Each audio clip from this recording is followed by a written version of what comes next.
Well, look, this to me comes down to, it's pretty simple. What you believe. Does belief come first and then performance, or does performance come first and then belief? Was it like the Henry Ford thing where they believe you can or you can't, you're right? To me, I just think you say to your team, I believe in you, I have faith in you, and I don't know that the risk was that great with where they were on the field. It's not like you don't get that first down, they're going to line up and kick a game-winning field goal. Frank Reich was on the other side of the 50. So to me, it was different in that scenario. I just don't know that the risk was that great, and I think you pump that belief into your team and say, go get me a yard. That's what we're built to do. Look, I'm not one of these guys that buys into this analytics that because the numbers say you do it or you've been successful this way that you do it. It takes intuition out of the game. It takes feel out of the game. Look, what had Dallas done running the ball that tells you they were going to convert there? If you look at Zeke, what did he have? 54 yards on 20 carries. You take away his long of 14 yards, he had 19 carries for 40 yards. Now let's look at his carries in the fourth quarter and overtime.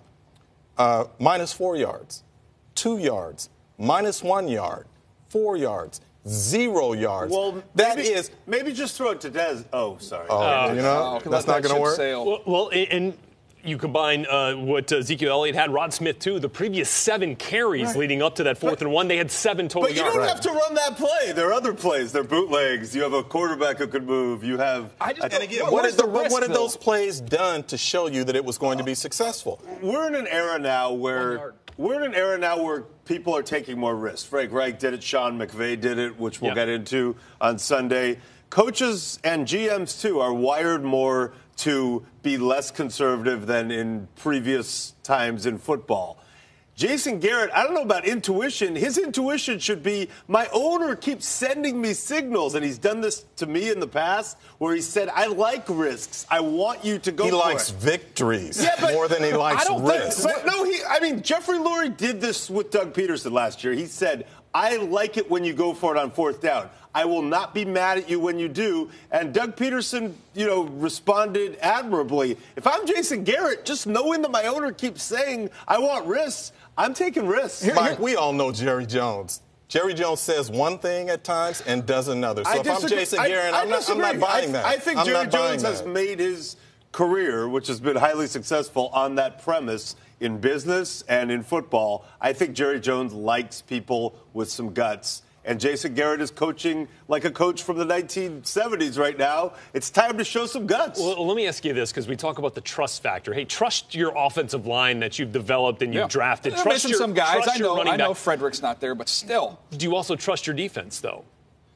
Look, their defense held up. They held up in some of those goal line stands. Guess what? Not against the other. A field goal beat you. A field goal beat you. So.